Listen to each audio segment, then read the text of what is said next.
Thank you, Soren. Today is Juneteenth, the day of commemoration and reflection, and I want to thank you all for choosing to spend this time with us. And we are so grateful and honored to have some time with Arlan Hamilton. I happen to know she's squeezing us in between several other webinars and Zooms that she's doing on either side of this. So we're really grateful that she made time for us as well. Arlan is a venture capitalist who manages a multi-million-dollar fund called Backstage Capital and has invested in literally hundreds of companies. She's internationally recognized as a trailblazer and pioneer who first advocated a radical investment thesis, support the underestimated. And as important and as interesting as what she's achieved is the story of how she got here. And it's an amazing story that she recounts in detail in her new book, It's About Damn Time. And it's a fantastic read. I just finished it myself, and I will confess that I read it on Audible. And the bonus of reading it on Audible, the audiobook, is that you get to hear Arlan tell the story herself in her own words. It was absolutely gripping, spellbinding, and I just loved the narration as well as the content. That story is a little more than 5 hours, the audiobook from end to end. And so I'm going to put Arlan on the spot. And for those that aren't as familiar with her work and her story, I want her to take that 5 hours and sort of give us the 15 or 20-minute version, just to give people some context about how you got into this position as a venture capitalist and an investor, and the story of, again, you can't do justice, and I really do encourage everyone to buy the book and gift the book. It's really quite inspirational. But I'd like to hear from Arlan the condensed version, the teaser of how she got to be who she is today. And so with that, please join me in welcoming Arlan. Thank you both for that. I am going to flip that a little bit, if you don't mind, Bradley. I'm working on a few deals too today, so my capacity to form sentences is really low right now. At the end of the week, if you wouldn't mind doing a fireside, it would be just easier. Oh yeah, I can help you along with your story. Yeah, that'd be great. Okay, cool. Having just freshly gone through the book, yeah, I didn't mean to put you on the spot for. No, not at all. I normally I can talk for hours, but. Yeah, but as I said, I know you've already talked for hours. And yes, I have today. So tell us, I don't know how far back to start this, but one thing I love about your story that I actually hadn't put together is take us back to music and being a roadie / manager / booking agent / t-shirt salesperson, bouncer, all the things you did sort of, is that getting on 6-7 years ago now for the Swedish band? Oh, it's more than that. So I am 39 today. I mean, not today, this year. Yeah. And that first interaction with Golden Boy, the Norwegian pop punk band. Norwegian. Okay. Yep. Yeah. That was when I was 21. Okay. And I know them today. I know every single one of them today. So it's been a ride. So I was working at a bank in Dallas where I grew up. I was born in Mississippi, grew up in Dallas, Texas with my mother and my brother. And I was working at a data entry for a bank. So not the actual bank, front. And I was just doing this like very monotonous 10 key by touch coding. And came across this song and yeah, I got in touch with this band and I said, at 21, can I book a tour for you so I can see you play live, basically. And I had no experience whatsoever. I didn't think it was crazy at the time, but apparently it was. And the book goes into quite a bit of detail, but yeah, needless to say, I taught myself how to book a tour, an indie tour for a garage band. And then, we got a van, they bought a used van and we went on the road for two summers in a row. And I was their tour manager on that tour. So I booked a, 5-week, 8-week, depending on the year. And then I took that and it was just a lot of fun. And it was just like, you had a lot of big challenge. And so other artists came to me and asked me to do the same for them. So I would do that for other artists, musicians, usually singer-songwriters, did that throughout my 20s. I also published a music magazine in my 20s, built it from scratch because I wanted a music magazine that reflected more of my tastes that were so broad, and I didn't see any magazines like that. So I built a music magazine from scratch, and then built that out. And neither of these things made any money. So, I spent a lot of time broke. And then I also was a production assistant for some reality TV shows. I don't even know how much of that I put in the book, but I was.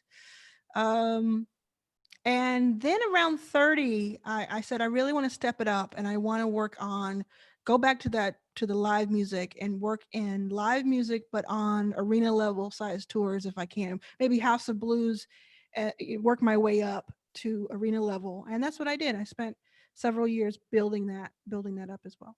Yeah, and I mean, honestly, I guess one of the questions I have is what made you at 21, and maybe the answer is naivete, think that you could do this? Like, a lot of people wish they could hear their favorite band play their favorite song, and that's it. The wish just evaporates and, they carry on with their job or life.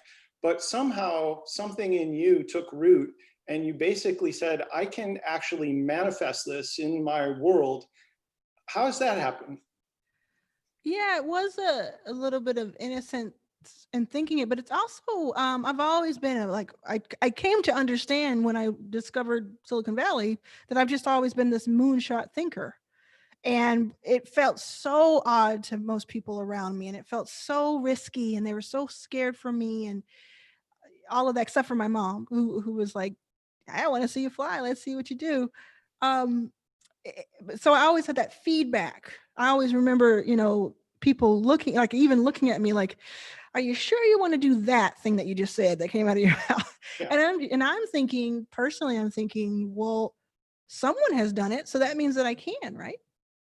Like, to me, it was just like the only barrier was like physics. Mm. Like, I knew I couldn't literally fly, so I wasn't going to be jumping off of anything to fly anytime soon. But putting together a tour, I could teach myself almost anything. I thought that's how I looked at it. And I came to understand over time that that's just I guess I was just born with the bravado of a white man. I don't, you know. Yeah. I And guess so. I mean, I I don't guess know I how. should have started the story. I mean, in the book, you do go into candy at school, and like this is something that didn't occur to you at 21. It's baked into who you are. You've always been an entrepreneur and someone who's taken on challenges in spite of whatever constraints are up against you. Tell us a little bit about the transition from music to the next chapter. Like you sort of escalated to House of Blues scale venues and things like that. That's still a long way away from venture capital. What happened next? Yeah, so I started working with some great artists that I was very excited about, and it was on the road, and it took me a decade to go from garage band to working even in that world. And so I was very much happy there. But you have these times in between. If anybody here has ever worked on production, there's not a safe job. You don't have job security. So I was off the road a lot, and while I was off the road, I was just seeing things. I was noticing things. I was getting a little bit of understanding what startups were. This would have been around 2010, 2011, learning about what startups were, and also seeing other people like from the entertainment world who were investing in companies. So Ellen, Ashton Kutcher, Justin Bieber, Troy Carter, who used to manage Lady Gaga. These are people that I had, no conversation with because I was working on the low part of the ladder, but I was paying attention to them. Mm-hmm. I've always paid attention to. I've always followed the money. I've always paid attention to it, even if I wasn't able to make it myself. So that's when those two things started converging, and I was like, you know what? I've always felt like an entrepreneur. I think I've just found my next family. I think I've just found my next tribe in this entrepreneur world.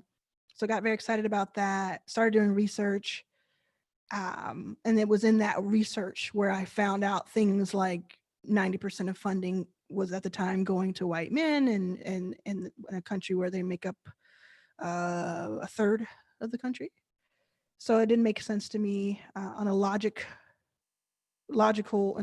way. And I started thinking through it. I'm like, well, I can start a company. I can go for that. And I would love to, but I think there's something bigger at play here that I want to address. And that's when I started really diving into, let me talk to a few founders from all backgrounds and see what their experience is. Let me be a little bit of a journalist. And through that, I started hearing people were like, I can't get it. I can't get in the room. I can't be taken seriously if they were a woman or if they're a person of color or LGBTQ in some cases. And then I would talk to people who kind of 21 to 25, from an affluent family, had a safety net, and they were getting they may not have been getting checks left and right, but they were getting meetings left and right. Right. Yep. And that part was like, oh, I've stumbled on something. Something's What there. is amazing to me is first of all, the amount of research you do. You actually are very transparent in the book about how you leveled up, and that Google is your friend, and networking, and it's actually a great lesson in how to approach the unknown, because you weren't born knowing all this stuff. You worked very hard to sort of come to all this knowledge. But what is especially amazing is at this moment where you realize that underestimated people were not getting their fair share of opportunity, instead of just advocating for it, you actually proposed and implemented a solution to the problem, which is the investment thesis of Backstage Capital. You turn that into your opportunity, really, which is an amazing insight, because it's enough to sort of to gather the data, to synthesize it, to analyze it, and see the phenomenon. But to see that there is an opportunity in there is especially amazing. When you told people this, as you were doing your first rounds of fundraising and sort of exposing the world to this insight that you had, but the world hadn't yet caught up, what was the reception like? Ooh, well, early on, it was very cool. It was, if there was any at all, it was very, because 2011, this particular conversation wasn't happening. I mean, people were still experiencing it and people were still saying it, but it wasn't something that was on of a care, something that people cared about, who had the purse strings or who were executives, enough to make it a big deal. It was an HR problem, and it was always under the rug. And in fact, I have an email from someone who I reached out to, and I said, I'm a Black gay woman. Do I was wondering if you could tell me about this thing. And I was just asking a question. I wasn't even asking for money. I was just asking a question. And they wrote me back. They were like, hey, we don't talk about that here.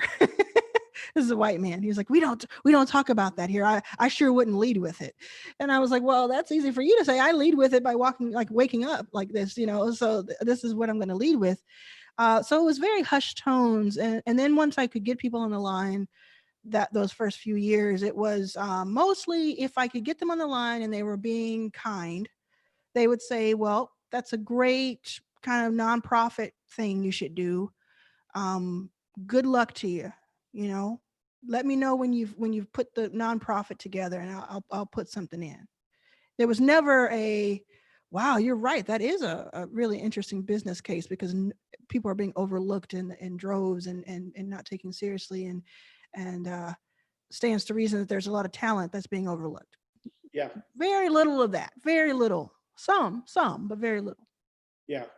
And you did find a few people both willing to take the meeting, willing to take the plunge, and to back you. I know Chris Sacco was one of the early people that was a big supporter of yours. So tell us about how that little seed of an idea sort of started to snowball and eventually ended up in Backstage Capital. Right. So I got my first investor in the fall of 2015, after about 4 years or so of, maybe 4.5 years of knocking on doors from Texas. And it's kind of started by getting to Silicon Valley, taking an investor boot camp at Stanford, and then meeting a few more people. My network opened up. I had a network in like certain music circles, but it wasn't anything that was connected at the time. Now today, everybody wants to get into tech investing for sure. But so that opened up my network just a tiny bit. And so I got my first investor. I'll talk about Susan Kimberly probably to the day I die because I appreciate her so much. And she introduced me then to my next investor, Jocelyn Goldfine, who was leading at Facebook at the time, the design one of the engineering teams. And then they introduced me to Lars Rasmussen, who was at Google, which I'm sure you're familiar with. Google Maps. And so I had my first 3 or 4 investors, and then it was pretty kind of, quiet. And these were like 25K, 50K checks towards millions, right? So It was great because I had 25,000 to invest in a company, at a clip, and I had been waiting for this long time, but it was still a long way to go. And then a couple of things happened. One was that Stuart Butterfield got in touch with me on Twitter, on DM, and I still don't remember. I actually don't know. It's not that I don't remember. It's like, I still don't know. I should ask him, but I don't know how he found me because it was before press and everything. And he just said, how can I be helpful? And I said, well, can you invest? And he said, oh yeah. I'd love to, as if that was an option. Okay, great. So he made some introductions, and having his name on the deck helped other people with their vetting. They could reach out to him if they knew him. And then a couple more things happened like that, where it was like, oh, these people know each other. So even if they're doing it as goodness of their heart, or they're like, yeah, it's a little pet project, go for it. I'll be your little pet project while I go out there and kick some butt. It does feel like it was a snowball, you started and it built up momentum. And I will say a lot of people are beginning to really take notice of this thesis in various ways. It feels like Silicon Valley is overfished, it's just sort of not the place to look for fresh ideas and talent. So Steve Case has the Rise of the Rest fund that says there's talent in Detroit and St. Louis and Cincinnati, and that's overlooked and underestimated. And so there's different approaches to this. So I think you were very, very early in recognizing that it may make sense to not pattern match and go after what's worked before, but to start looking in new places for underlooked talent. And I think you were not only onto something, you were very early in starting a movement of other investors who've now attempted to copy the model. Yeah. I wasn't the first to ever. First of all, I'm not the first Black VC, and I wasn't the first to ever say, diversity is lucrative, because we've been saying it forever and ever. And it was those reportings that told me more about it. But I think I was the first person who just didn't have that much to lose when I had a lot to lose in life. I was working on, fumes. Yeah. I was, had all kinds of housing insecurity and all that. But I didn't have an institution that I was scared to be kicked out of. Right. I could speak up, and people would send me private messages all the time. They still do, of course, but back then they would say, thank you for saying what you're saying, because if I said that, I'd get fired and I'd lose my livelihood. But you're saying it. And so I knew over time, I wasn't just speaking about an opinion I had. I knew other people felt the same way. So I knew it was going to pick up steam. But yeah, having that conviction early on and having a risk tolerance that is pretty much out of this world has been what got me here. I want to talk a little bit about failure, because I think being a venture capitalist, I have a number of friends who are in the industry. My wife is in the industry, so I get a sort of front row seat for this. I think it's a really hard job. I think on the outside, it looks like a lot of fun. You're deploying capital. There's a lot of power in that dynamic and things. But really, I think the reality is most of the things you invest in will fail at some definition of the word. A few of those in the portfolio, you actually do a great job of describing venture economics in your book. A few of those will make the fund or pay for the fund and all the failures. But it is a really hard muscle to build that says no 99 times and then says yes once.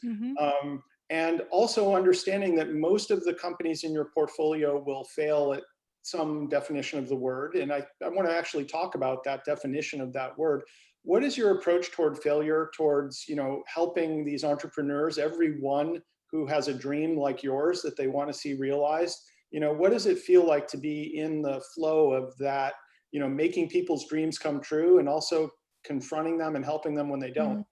Well, I first level set with people that underrepresented founders, it just simply is a fact. It's not that there's nothing less about us, right? We're just literally underrepresented compared to how many of us there are, right? So it's just, you try to talk about, change that terminology to underestimated, and it changes things a little bit. So when I'm talking to underestimated founders, I've tried to level set and say, first of all, like, it doesn't matter if there are 100 Bradley Horowitzes here. The majority of you would fail, quote unquote. That's how startups work. So that's going to be, because sometimes it's going to be easy to think, well, it's because I'm this or that or whatever, we're failing. No, this is how it works. If I had any thesis and I wanted to get into venture, so I wanted to tell them that, and I tell other people that. And then when you get into it and you're just able to do your job and you're just able to be an investor, part of my strategy has always been, and it hasn't, a lot of people, especially investors, don't really get it, but it's always been to, for as long as possible, put as much resource into every company, even at scale, like we do, like 130 companies in 4.5 years, 2% of what we see. It is a lot. So there's a lot of heartache there, but to put as much resource as we can into them across the board as they want it and as they'll take it. And not necessarily say year 3 of a pre-seed company that we invested in, year 3, well, I think you're going to do better, so I'm going to spend more time with you, which is actually a really interesting and good thesis, a strategy. We don't do that necessarily. I don't do that necessarily, because there's a humility in understanding just how much we don't know and how much we can't control.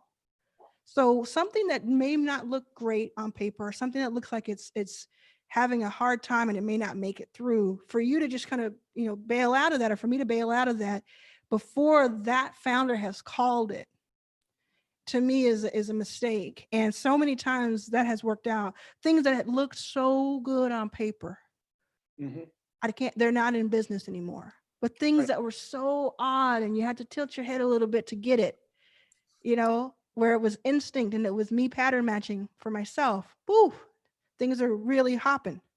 So it comes from your questions about, how do you work with people who are failing a lot, because founders are failing a lot. That's what we do. It's what we do. And some of us get out of it. Just level setting, being very upfront with people. I am as transparent and as honest as I possibly can be, as much as anybody, and probably more so. And also saying, your company may have not done well or not have been the right time at the right place or whatever, but you're not a failure to me.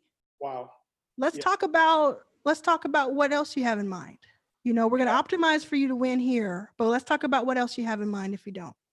I really love that. And there's a line in your book, which I'm going to have to reread it and listen to it to find this, but it so beautifully captured the sentiment that life is your curriculum. It's basically whatever is happening and flowing by you is your opportunity to sort of take it in and learn. I don't know if you can come up with the beautiful wording off the top of your head. It's an education made, I don't know the exact wording either, but it is an education made for you.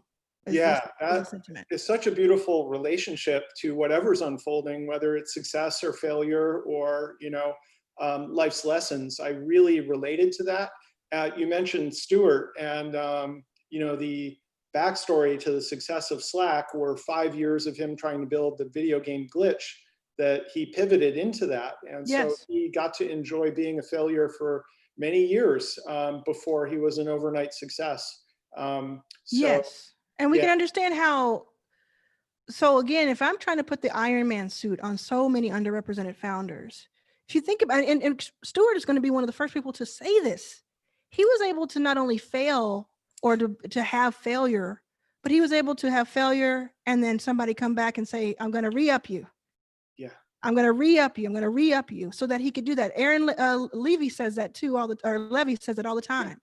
He's one of our first investors. And he says, you know, I don't know how many companies I had before Box and how many chances I was given.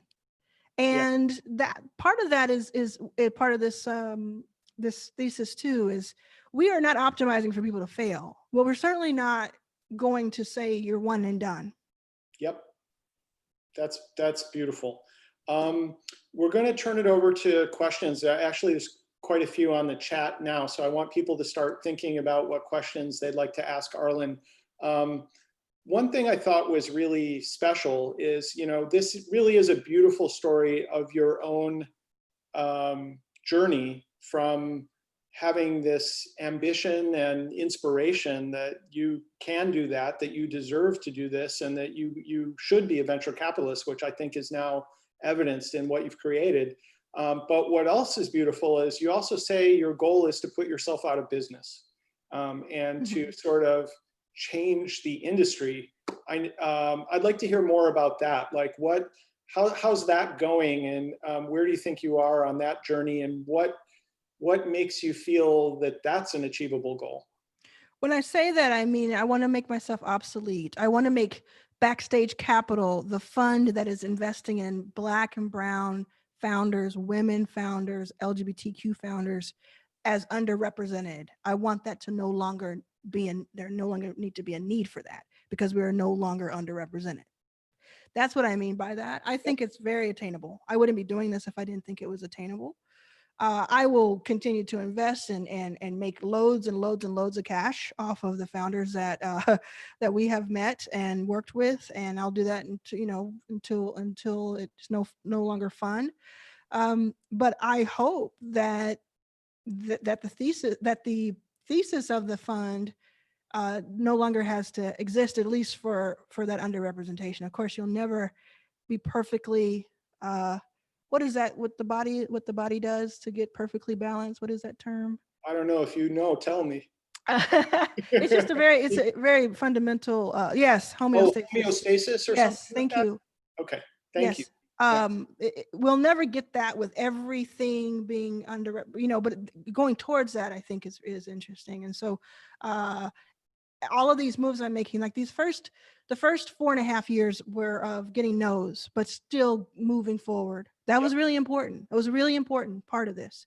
The next 4.5 years, which were since 2015, were against all odds. No matter what people were saying outside, oh, what is your portfolio? I don't get it, or I don't get your thesis, or you write too small a checks, you write too many checks, all of those things, staying the course.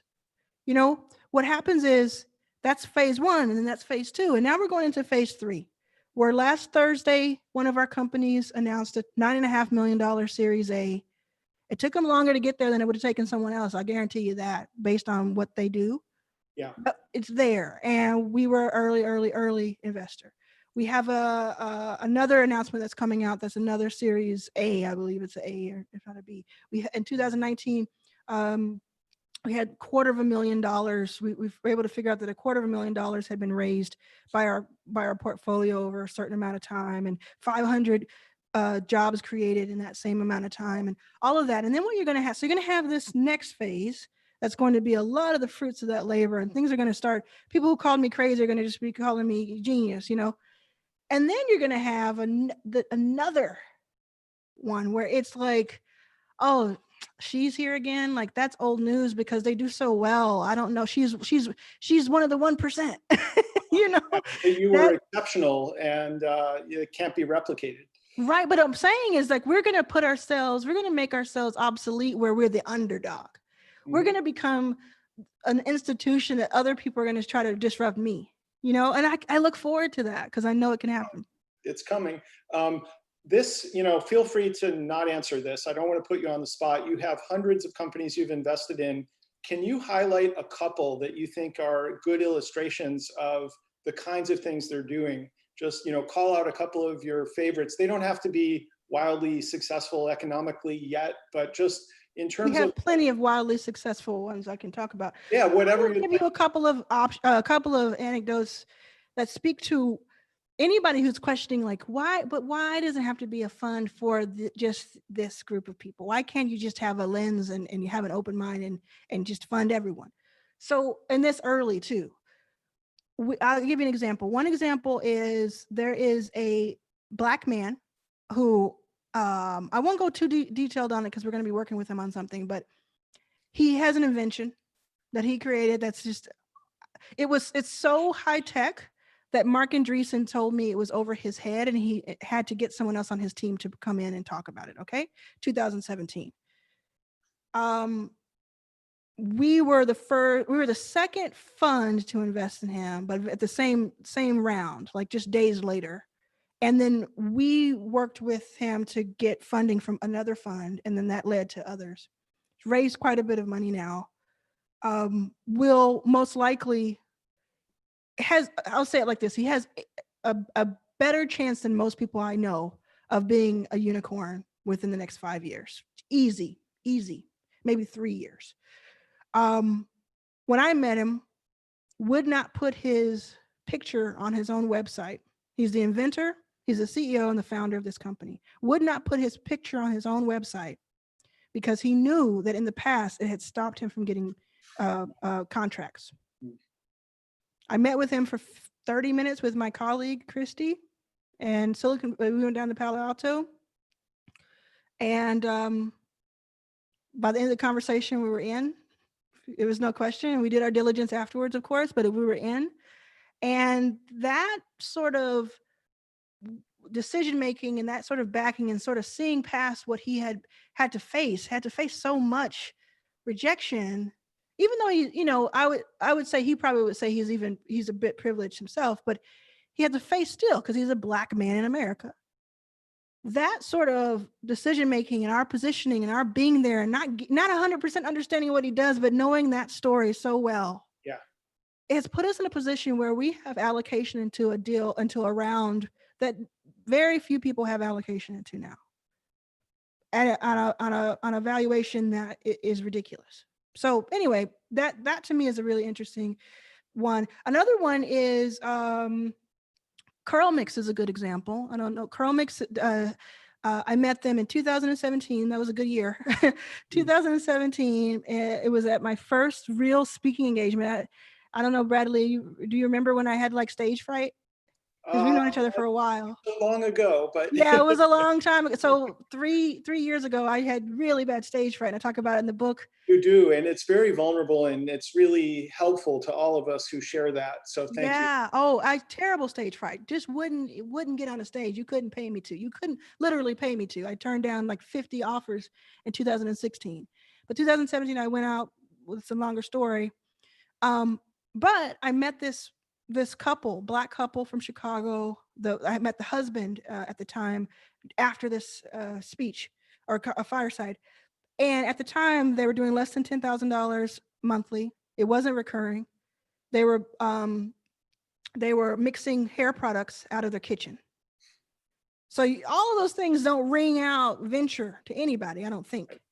But there was something about the plans, not just the plans they had, but the execution, the way they were going to execute, the way they had already, where they got themselves from, what amount of time, their backgrounds, their founder fit, all of that. I became an advisor first, and then we put in, when we had more capital, we put in $50K, I think.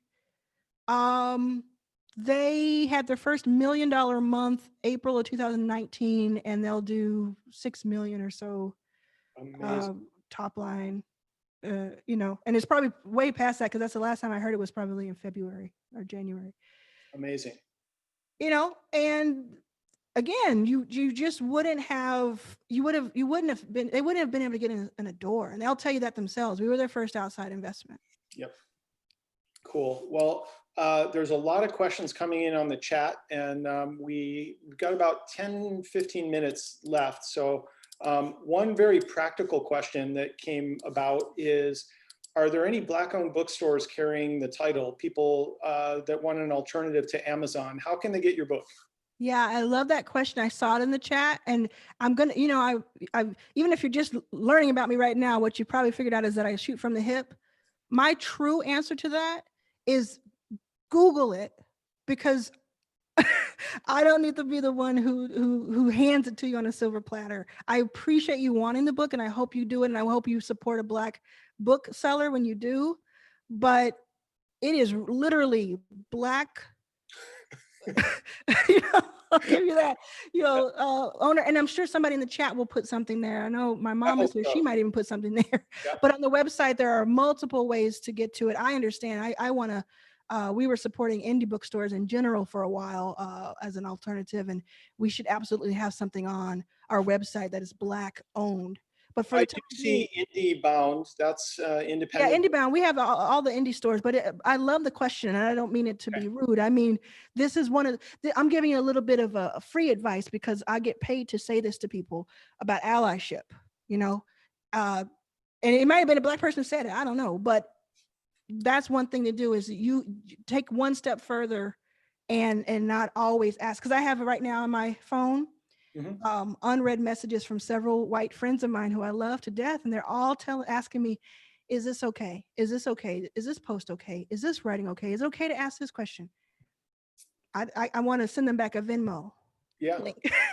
That's part of what your message is in the book. You teach us, you don't give us the answers, you tell us the process by which you learned so that we Yes, can follow that. And, yes, Google is part of it. So, yeah. If you really want to, and again, like I'm not trying to stop someone from buying the book. Don't let me tell you that. And supporting a Black owned bookstore, and I should have more at the ready, and that's absolutely true. But what is also true is that 10 of you could have had that link in the chat right now because you're yep, all online. yep. I think we've got it in the chat, actually. Woohoo! It came up, so mission accomplished. Soren, do we want to take some live questions as well? I think it's just easier probably to do Okay. this. And I also didn't know if Arlan wanted to speak to kind of so much that's going on in the larger society. We could go there or not go there, but I don't mind going there. Yeah, there's a I don't lot mind going going on at in the all. world today, I know. But you're called Bradley. But Arlan, did you want to speak at all a little bit to how you take in what we see happening culturally and what you feel like we really need to learn from what we're Yeah, seeing I mean, happen? I'm observing it and living it like everybody else. And a couple notes, one is that I do think this is different. You probably heard that. I do think this is different. I think people are being jolted. I really hope though that a month from now we are not just looking at an episode of a made for TV movie about this and just saying, okay, we did it. We did our thing. Cause I've seen so many allies come out and just kick some major butt when it comes to Black Lives Matter. So many. And it's I don't throw parades for people or give people free cookies, for just doing the bottom line thing that they should do as a decent human being. But I do give props where they're due, and in my opinion, and I have just seen people stepping up, going the extra mile. I love seeing people out in the streets protesting, please wear masks when you do that. So I do think this is different, just overall, kind of broad. I think there's something at play here. I also think I have not in any 2-week period received more inbound interest from investors. It's insulting in a way, if you can imagine, but it's also that means we know what to do with it because we've been working on this for so long. So we hopefully this is the change that needs to happen, and we can kind of just be a level playing field, us and other funds managers. I also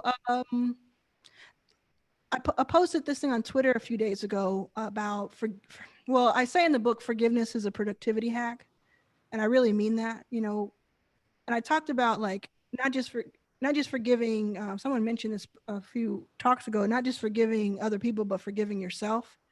And so sometimes, I mean, every human who's had any life experience, no matter what their background or their profile, has something they regret or something that they didn't even realize they were doing wrong, or things have changed and now it's wrong and before it wasn't. This is the case for everybody. And so in 2015 or 14, I think it was, yeah, I can't remember which one. I wrote a blog post that said, 3 things I was really wrong about. and I detailed what those were, and they had been for the previous decade. And so I posted that again. It was very vulnerable to post it because even in reading it, I'm like, oh, even now I should update that because a little bit is off color, right?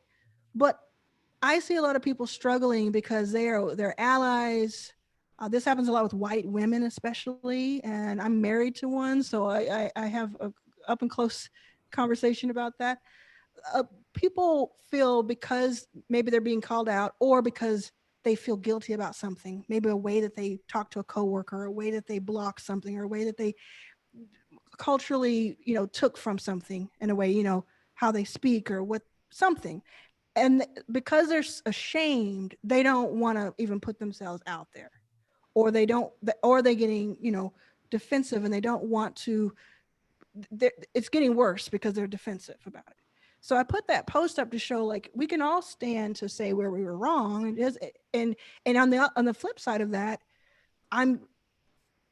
it's not, it's not easy to say this because I know a lot of Black people and women especially have been letting me know that I have to be very careful about the way I say this, but I just truly believe that if we're not moving towards forgiveness and moving towards some sort of unity, and letting those people like speak out and staying on them and like really holding them accountable, but finding like to the point of it being a forgiveness situation. What are we doing? What are we fighting for? Because I'm not necessarily fighting to just have Black people just rule everything in the United States. That's not really when I think of equality what I'm thinking of. I'm thinking of equality. We're getting the crumbs. We're down here getting the crumbs, and then the insult to injury is happening. I want to be treated equally. That's what feminism is being treated equally, right? To men. So I would say on all sides, I would just say, let's, my opinion is that we should kind of be going towards something. Forgiveness is a productivity hack. White allies, your discomfort for a few days or weeks is nothing compared to the discomfort of the past 400 years. Meet each other in the middle and say, that's true and that's true. You have brown eyes and you have brown eyes. Those are facts. That's all we're talking about is facts here. Do you think, if I could just follow up, but do you think that the truth has to come out initially, like a truth and reconciliation system that other countries have done, where the voice needs to be heard before moving into that? Oh, 100%. I mean, I'm out there yelling, screaming at people all day. Like when I'm not here with you all, I'm screaming at people online. I'm screaming at people on telephone calls about the truth. Like, Will Smith in that trailer, tell the truth. I'm doing that all day long. And that it isn't a quick, I apologize and I wrote a really nice PR thing and it's over. I'm talking about 400 years, and in our lifetime, decades and decades, are people still alive who went through horrific things, and now it's happening again, or showing again, rearing its ugly head. So there's not going to be this overnight thing at all, and I'm not suggesting that, but I'm saying, are we walking towards something? I'm just curious. Like, are we walking towards something? Can we all be on the same page that we don't want there to be any sort of war here? Is it okay that we all want something to be, unifying? Right, totally. And we're working towards that together. Totally. I know that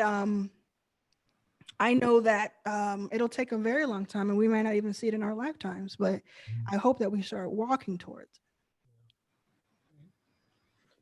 Right, I know we're almost at the end. What are your thoughts? I know there's a bunch of questions. Sorry we couldn't get to all the ones in chat. There was one question I noticed that says, can you share one of your most difficult moments in which you almost gave up and what helped you? I've had a lot of difficult moments. A lot of times when I'm about to give up on the fund, and that's, it's happened a lot. None of this is, I'm very confident, of course, but I'm not made of stone. I've had a lot of on the floor crying moments for sure. The thing that keeps me going usually is just the thought of the people that have impacted already, and the people that would be impacted if we keep going.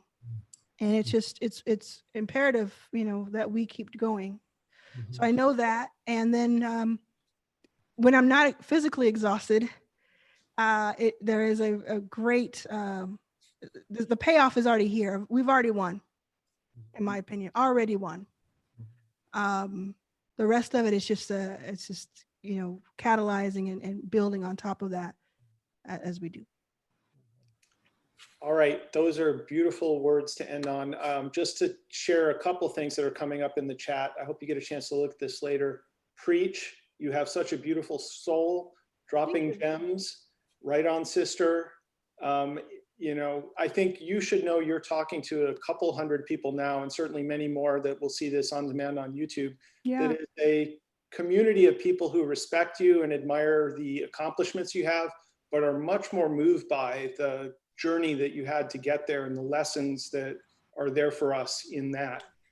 It's a special community we have here, very global, by the way. I think. Yeah, I saw. And we're super grateful you made time today for us. So Soren, do we want to end with a nice goodbye? And yeah, so I'm just going to let everybody, sorry, a sec. Unmute, you can unmute yourself and we can just say anything you want to say to Arlan or to us or to the community. Thank you so much for coming and join us for this hour. And thank you so much, Arlan. So you can now unmute yourselves if you want and say.